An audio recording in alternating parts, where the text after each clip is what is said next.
जय श्री राम। बहुत स्वागत आपका आपके अपने बेहद खास कार्यक्रम में। मैं हूं आपके साथ आपका अपना डॉक्टर राज मिश्रा। कैसे बांधे राखी, किस समय बांधे राखी, क्यों बांधा जाता है राखी और किस समय पर राखी नहीं बांधना चाहिए। क्या आप भी तो कुछ गलतियां नहीं कर रहे जिससे कि रक्षाबंधन का जो एक त्योहार है उसका जो प्रभाव है, जो शुभ प्रभाव है, वो आपके जीवन पर नहीं पड़ रहा है। ये सब कुछ बताने का प्रयास करूंगा और क्यों खास है इस बार की राखी। इन सभी विषयों पर आज मैं आप सबको जानकारी देना चाहता हूं। सबसे पहले क्यों खास है, क्यों, कब से राखी मनाई जाने लगी, क्या है राखी का महत्व। तो राखी के लिए अगर मैं किसी युग की बात करूं, चाहे मैं बात कर लूं सतयुग की बात कर लेता हूं, चाहे मैं त्रेता युग की बात कर लूं, चाहे मैं द्वापर युग की बात कर लूं, इवन मैं कलयुग की बात कर लूं।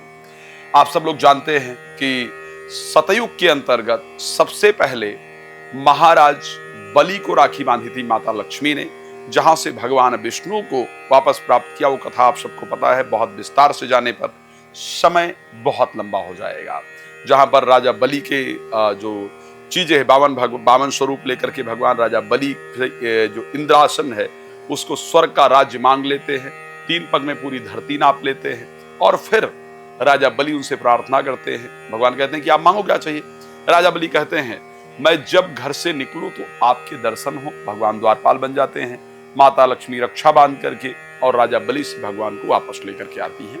ये सतयुग की कथा है। द्वापर में आप सभी लोग जानते हैं, राजसूय यज्ञ के दौरान शिशुपाल का वध करते समय भगवान कृष्ण का जो उंगली में जख्म हो जाता है उसके लिए द्रौपदी अपना साड़ी का पल्लू फाड़ करके और भगवान कृष्ण को रक्षा बांधती हैं, उस उंगली को बांधती हैं, उसको भगवान कृष्ण रक्षा सूत्र समझते हैं। और उसके बाद जब दुशासन निर्वस्त्र करने का प्रयास करता है द्रौपदी जी को, तो भगवान स्वयं वस्त्र बन जाते हैं और दुशासन को भी कहना पड़ता है कि सारी बीच नारी है कि नारी बीच सारी है, कि सारी ही ये नारी है कि नारी ही ये सारी है। अगर मैं बात कर लेता हूं कलिकाल की, कलिकाल में आप जानते हैं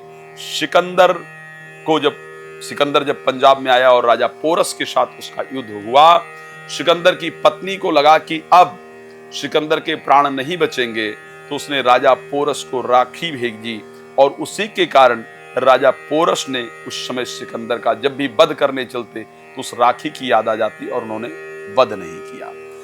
कर्णावती, महारानी कर्णावती राजस्थान की आप जानते हैं, जिनके पति की मृत्यु के बाद हुमायूं ने ही खैर उनके पति की मृत्यु को किया, लेकिन बाद में अपने राज्य को बचाने के लिए अपने सूझबूझ से उन्होंने हुमायूं को रक्षा भेज करके अपने राज्य की रक्षा। सारी जो स्टोरीज हैं काफी बड़ी बड़ी हैं, इसलिए मैं आपको सिर्फ याद दिलाते हुए आगे चल रहा हूं, क्योंकि बहुत लंबा समय आप लोग भी वीडियो देख नहीं पाएंगे और इतनी लंबी वीडियो बनाने का कोई फायदा नहीं होता है। इस पर कभी कभी मैं अलग अलग चैनलों पर इस विषय को लेकर के चर्चा कर चुका हूं, इसलिए आपको शॉर्ट में समझाते हुए चल रहा हूं। शुभ और लाभ ने भी संतोषी माता से प्रार्थना करके रक्षाबंधन का त्योहार मनाया, भगवान गणेश जी के पुत्रों ने। अब आते हैं इस बार की राखी क्यों है महत्वपूर्ण और इस राखी का समय इत्यादि क्या है, उस पर चर्चा करते हैं। पहली बार मैंने करीब 100 वर्षों का रिसर्च राखी पर किया, लेकिन गज लक्ष्मी योग, जब बृहस्पति और शुक्र दोनों ग्रह एक साथ हों, वो योग इस बार बन रहा है, इससे पहले कभी नहीं बना। बुद्धादित्य योग इस बार रहने वाला है, जो शायद पहले बहुत कम देखने को मिला। अगर मैं बात करूं गजकेसरी योग, तो वो इस बार बन रहा है, जो पहले जनरली देखने को नहीं मिला। सौभाग्य और शोभन नामक योग इस रक्षाबंधन पर है, जो पहले जनरली देखने को नहीं मिला। उसके साथ में भद्रा, आपने शायद ही कोई रक्षाबंधन अपने जीवन में ऐसा सुना हो जब ये सुना हो कि भद्रा का साया नहीं है, लेकिन इस बार वो रक्षाबंधन है जिस पर भद्रा का साया नहीं। किस समय बांधे रक्षा और किस प्रकार से बांधे, ध्यान रखिएगा। शनिवार को रक्षाबंधन होने के कारण 9 से लेकर के 10:46 साढ़े 10 बजे तक, और अगर आज की कुछ परिवर्तित परिस्थिति को मैं देखूं तो 9:06 से लेकर के 10:46 तक राहु काल है। राहु काल में रक्षा सूत्र बांधने को शास्त्र में निषेध बताया गया है, नहीं बांधना चाहिए। तो आपको जनरली 9 बजे से लेकर के 10:46 तक रक्षा सूत्र नहीं बांधना है। 9 बजे से पहले 10:46 के बाद आफ्टर राहु काल 1:25 तक पूर्णमासी जो रहने वाली है, 1:08 तारीख को शुक्रवार को 2:13 पर पूर्णमासी प्रारंभ होगी। 9 तारीख को 1:25 तक पूर्णमासी रहेगी। तो आपको रक्षाबंधन 10:46 से लेकर के 1:25 तक इस सुंदर त्योहार को आपको मना लेना है। कई बार ऐसी परिस्थिति है कि आप दूर दराज रहते हैं, इस समय पर नहीं पहुंच पाते हैं। अगर इस समय रक्षा बांधने के लिए या बंधवाने के लिए आप घर से निकल भी चुके हैं, तो ऐसी परिस्थिति में जो रक्षाबंधन का पूर्ण फल है वो आपको प्राप्त हो। तो अगर इस समय आप घर से बाहर भी निकल चुके हैं, तो रक्षाबंधन का जो पूर्ण फल आपको प्राप्त होना चाहिए वो आपको प्राप्त होता है। अब रक्षाबंधन किस तरफ फेस करके बांधना चाहिए, तो एक बात आपको बिल्कुल ध्यान रखना है, जब आप रक्षा सूत्र बांध रही हो, बहनें स्पेशली, तो आपका मुख जो है वो पश्चिम दिशा की तरफ हो, इस प्रकार का सबसे बेहतर तरीका होता है। रक्षा बंधवाते वक्त भाई का मुख पूर्व को या उत्तर को होना चाहिए। यह रक्षाबंधन का सबसे सुंदर त्योहार है। बहन का मुख पश्चिम को या पूर्व को रक्षा बांधते वक्त होना चाहिए। इस प्रकार की परिस्थिति रक्षाबंधन के समय होनी चाहिए। क्या क्या सामान रक्षाबंधन की थाली में होनी चाहिए? रक्षा सूत्र होना चाहिए, आप सभी लोग जानते हैं। उसके साथ चावल होना चाहिए, कुमकुम होना चाहिए, हल्दी या केसर हो सकता है, थोड़ा दुर्बा भी होना चाहिए, ऐसा शास्त्रों का नियम है। एक दिया, मिठाई इत्यादि आपकी थाली में जरूर होना चाहिए। पहले भाई को तिलक करने का नियम है। तिलक इस हाथ से किया जाता है, ये जो अनामिका उंगली है इससे तिलक, फिर इससे हल्का ऊपर, फिर मस्तक पे थोड़ा चावल रखें, एक दुर्बा उठा करके उसके सर पर रखें, ताकि दुर्बा की तरह आप जीवन में वृद्धि करते चले जाएं। इसका सिग्निफिकेंस ये होता है। उसके साथ साथ फिर उसको रक्षा सूत्र हाथ में बांधा जाए, दाहिने हाथ के अंतर्गत। जनरली रक्षा सूत्र 3 बार बांधना चाहिए, 3 ग्रंथि बांधनी चाहिए।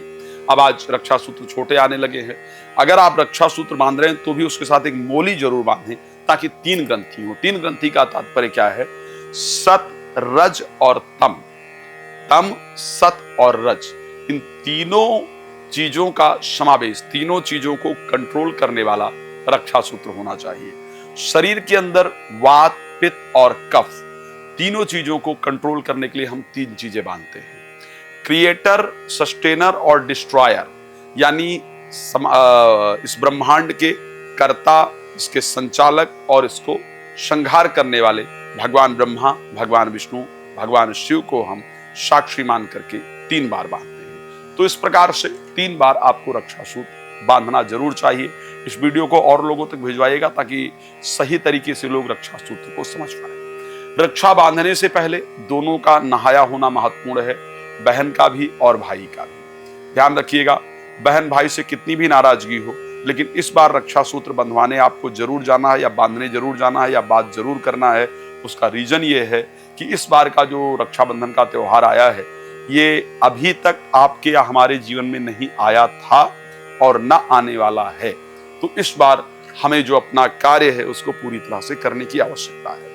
अब रक्षा सूत्र बांधने से पहले भाई को भगवान गणेश जी की आराधना करना इंपॉर्टेंट है। चाहे ओम गंगणपतये नमः, इसी मंत्र को 11 बार बोल लीजिए। बहन ओम नमो भगवते वासुदेवाय नमः, इस मंत्र को 11 बार कम से कम बोल करके जब रक्षा सूत्र बांध रही हो तो बहन उस समय ओम नमो भगवते वासुदेवाय नमः बोलते हुए ही रक्षा सूत्र आपको बांधना है। अब आइए राशि के अकॉर्डिंग बात कर लेते हैं, कौन से राशि के व्यक्ति को कौन से रंग की राखी बांधनी चाहिए। अगर मेष राशि की जातक जातिका हैं लाल रंग, वृष के हैं नीला या सफेद रंग, मिथुन राशि हरा रंग, कर्क राशि सफेद रंग, सिंह राशि लाल रंग, कन्या राशि हरा या नीला, तुला राशि सफेद या नीला, वृश्चिक राशि पीला, धनु राशि पीला, मकर राशि बैगनी, कुंभ राशि नीला और मीन राशि पीला। इस रंग की राखी आपको बांधना है और उसके साथ बहन के चरणों का स्पर्श करके उनसे आशीर्वाद प्राप्त करें। क्या उपहार मांगना चाहिए? एक बहन को ये उपहार मांगना चाहिए अपने भाई से कि आपके कारण इस समाज की किसी भी स्त्री को सर नीचे करके ना चलना पड़े। आपके साथ जब इस समाज की कोई भी बहन बेटी हो तो उसको सुरक्षा महसूस हो, आपके कारण असुरक्षित वो कभी महसूस ना करे। सिर्फ इतना उपहार आप मुझे जरूर दीजिए। इसी प्रकार एक भाई को बहन से प्रार्थना करनी चाहिए कि आप अगर विवाहित हैं तो आप जिसके साथ रह रही हैं या जिसके साथ रहेंगे, जिसके साथ आपका विवाह हुआ है या जिसके साथ विवाह होगा, वो भी किसी बहन के भाई हैं। आपके कारण किसी भाई बहन के रिश्ते में खटास उत्पन्न ना होने पाए, आपके कारण कभी उन दोनों के बीच में मनमुटाव ना हो, ये सदैव आप प्रयास कीजिए। ध्यान रखिए, भगवान आप सबको प्रसन्न रखें, मेरी शुभकामना है। रात को 9 बजे, दोपहर को 12 बजे लाइव आता हूँ, आप जुड़ सकते हैं। श्री राम कथा, श्रीमद् भागवत कथा, श्री महापुराण कथा के लिए आप लोग मेरे साथ संपर्क कर सकते हैं। धन्यवाद आपका जुड़ने के लिए। जय श्री राम।